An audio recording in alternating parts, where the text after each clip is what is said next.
So today, I'm going to do a new video. I haven't done one for a month. We had a lot going on, and I've been pretty lackey on getting anything done as far as videos. But I'm headed up north to Saginaw, Minnesota to get my trailer. I have a Roadman camper trailer that I had purchased about 4 or 5 months ago, and they finally got it put together for me, and I believe mine is the last one they're going to build. The company's going out of business. They can't get materials, and they said the heck with it, and they all went and got regular jobs, and they're going to cease operations. So I'm picking up my trailer, and we'll see what it looks like. I'm kind of excited to get it. Should be a pretty nice deal, though. They build a nice product from what I can tell, and it's one of those things that's kind of sad they're going out of business, but it's one of those things that just happens, I guess. Oh, I think I just went by it. They are out here in the wilderness area of northern Minnesota, and it's cool and foggy, and I believe 66 degrees. When I left this morning from southern Minnesota, it was close to 80, so quite a difference. And we are here.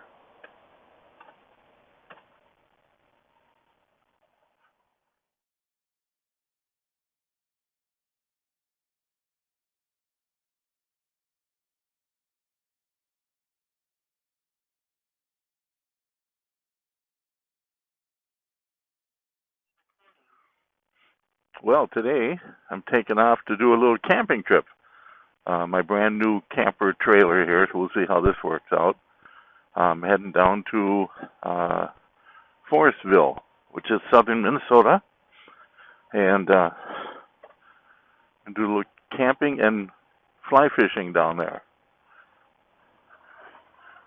We'll see how the maiden voyage goes for camping, and if I happen to maybe even catch a fish or two. Kind of a late start. It was really cold this morning, 43 degrees, I think, and I think it's up to about pretty close to 60 degrees now. So this is good. It's comfortable. And I wasn't in a big hurry to get down there. I got to get a campsite lined up, get the camper set up, and then I'll probably roam around the stream a little bit. And then tomorrow I'll spend pretty much the whole day chasing fish and see how that works out. I did set up the camper in the front yard, so I know how it goes together. You know, it's like everything else is kind of sketchy instructions, so you kind of have to wing it. But I think I got it pretty well figured out. This trailer is kind of unique in that it's actually a trailer, but it has the option to become a camper. Where a lot of the regular, like Time Out and those, they're pretty much just a camper. You can still haul stuff in them, but it's always a camper. Where this one, I can take the tent and everything out of it and just use it as a camper, or not a camper, just as a trailer. So I like that idea. I've got it loaded down pretty good. I mean, I've got everything in there I can imagine. And I'm thinking one thing I want to do with this trip is figure out how much stuff I don't need and maybe a few things I may need. But I mainly want to set it up so that I can take the bare minimum. It pulls really good, especially behind a trike like this. I mean, I honestly do not know what's back there. It doesn't seem to affect braking or acceleration. It certainly doesn't hurt the handling one bit.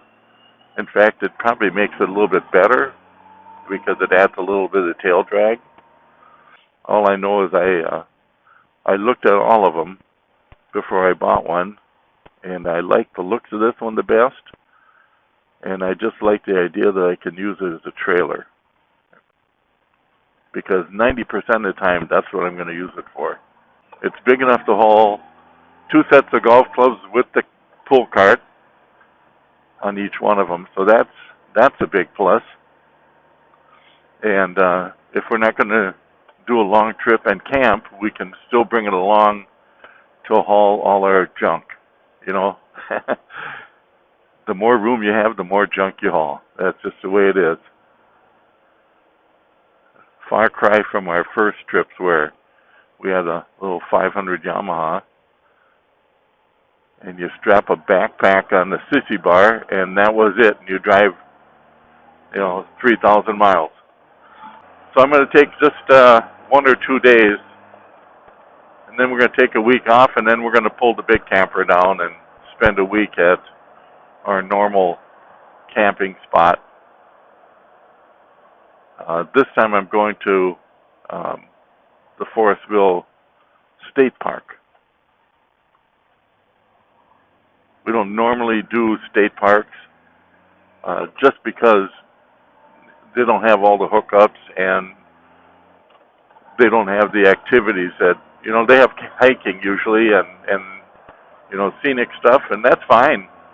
But, the place we normally camp, they have bike trails, and they've got, you can tube down the river. They got a golf course there, so it's more of a, vacation spot than it is a nature deal. So, but with the small camper, getting in and out of a state park makes a lot of sense. Plus, the river that runs through it is the #1 river for trout in Minnesota, which means I could possibly catch a fish. We'll see. But I got the hand warmers on, got the seat warmer on, and it's really comfortable. Yeah, 63 degrees. I think I can turn all that stuff off. All right, making my way into the state park area here. Put on about 180, 90 miles so far. So I left out all the boring parts. There's a campground here on the left, which is a private campground, and I've, checked it out and decided the state park might fit my needs a little bit better. Quite scenic in here. So I got to pull in here and get a permit and find a campsite and see if I can get something close to the river. And I might actually cast a fly or two pretty quick here. Wow, this is really pretty in here. And I suppose I got to buy a permit. I don't have a permit. It's always something.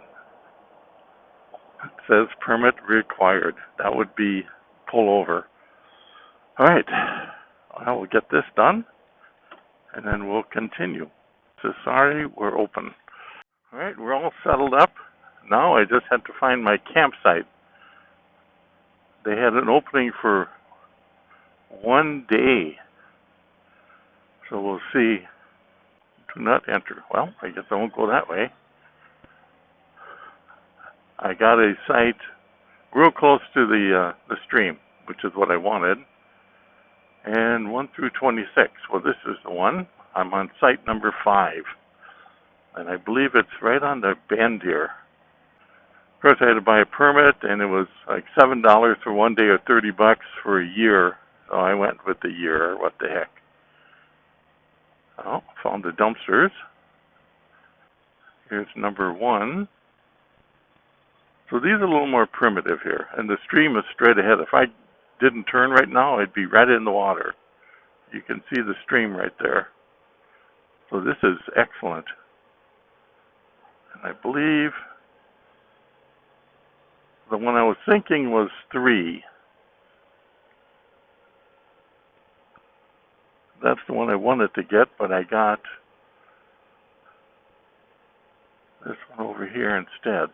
This is 5. This will work out just fine. Okay, so this is home right now. We'll see. We'll get her set up. Okay, a little product review here. I did get it all put together.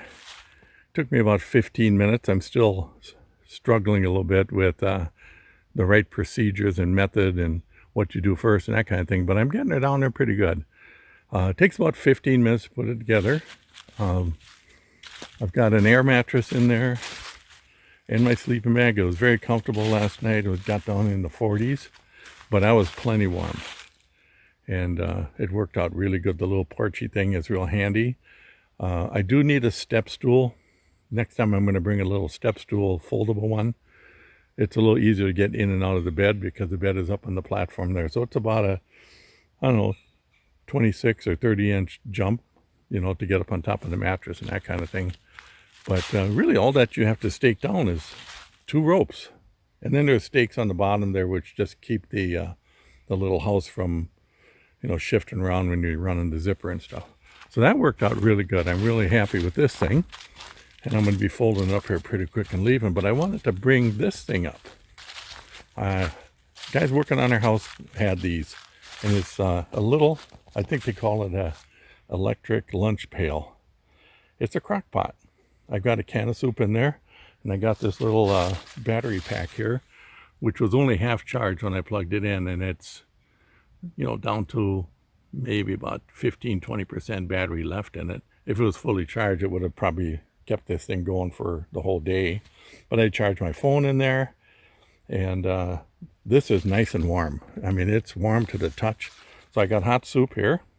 It takes about an hour to heat up a can of soup.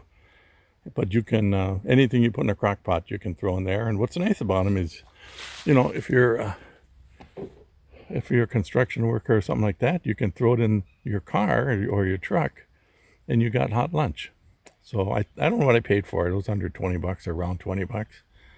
But just do a search on Amazon for electric lunch pail or lunchbox, and they come up. And the other thing I bought that, I think also on Amazon. And you can get all kinds of those. I don't know what the watt, but pretty handy combo. And then I charge it with the motorcycle. You know, I just plug that in. I've got a extended 12 volt that I can plug that in. The crock pot runs 12 volt or 110. So it's a dual thing, which is just handy as heck. Another handy dandy thing is this little camp stove. I got an adapter so I can run propane. Otherwise it runs off a different kind of gas, which is really super expensive. That thing works great. I use it to heat up a thing of coffee or hot water for coffee. You can cook on it.